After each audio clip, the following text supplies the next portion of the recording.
महाराष्ट्रातील महत्त्वाच्या बातम्या फक्त 10 मिनिटात. या चॅनेलला अजूनही सबस्क्राईब केलं नसेल तर आत्ताच करा. राज्य सरकारच्या दिव्यांग सक्षमीकरण आयुक्तालयाकडून जनगणना कामाबाबत एक महत्त्वाचा आदेश जारी करण्यात आलाय. या आदेशानुसार दिव्यांग कर्मचारी आणि अधिकाऱ्यांना जनगणनेच्या कामातून वगळण्याच्या स्पष्ट सूचना देण्यात आल्या आहेत.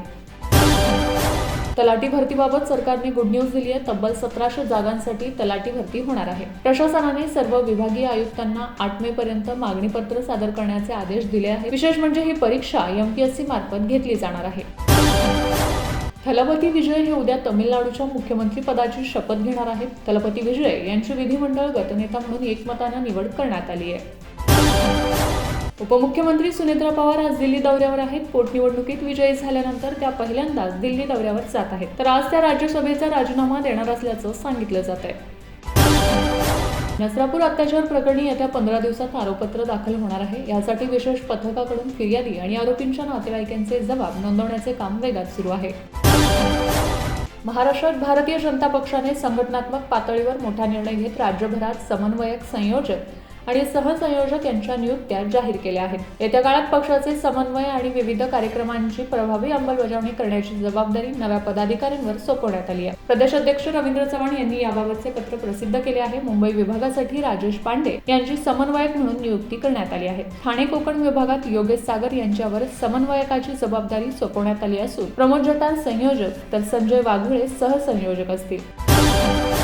शिवसेनेतील तब्बल 82 पदाधिकाऱ्यांनी आपले राजीनामे दिले आहेत. या राजीनाम्यामुळे ठाकरेंच्या शिवसेनेत एकच खळबळ उडाली असून पक्षासाठी हा मोठा धक्का मानला जातोय. मागील काही दिवसांपासून परभणीत ठाकरेंच्या शिवसेनेत मोठ्या हालचाली घडताना दिसत आहेत.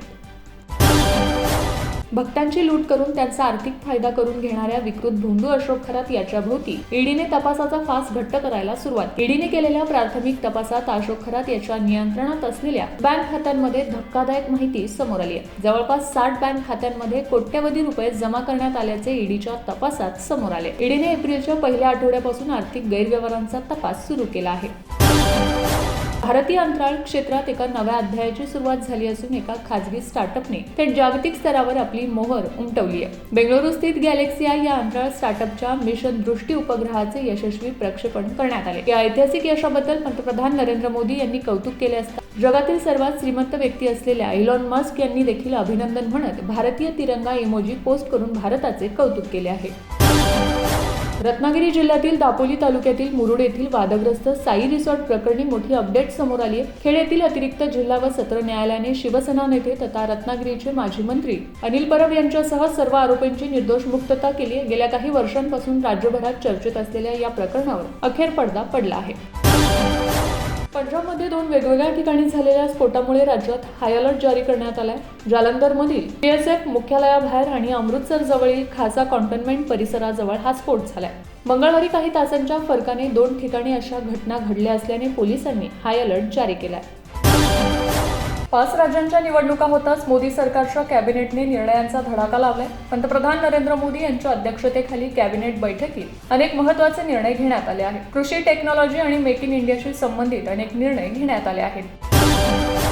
पुरंदर आंतरराष्ट्रीय विमानतळाचा प्रलंबित प्रश्न आता मार्गी लागला असून 7 मे रोजीपासून बाधितांना जमिनीचा मोबदला देण्यास सुरुवात होणार असल्याची घोषणा पुणे जिल्हाधिकारी जितेंद्र डुडी यांनी केली आहे. दरम्यान यासाठी शेतकऱ्यांना ऐतिहासिक दर जाहीर करण्यात आले. व्याजासहित प्रति एकर 1,61,01,915 रुपये इतका मोबदला दिला जाणार आहे. देशभक्तीशी निगडीत प्रतीकांचा सन्मान अबाधित ठेवण्यासाठी केंद्र सरकारने मोठा निर्णय घेतलाय.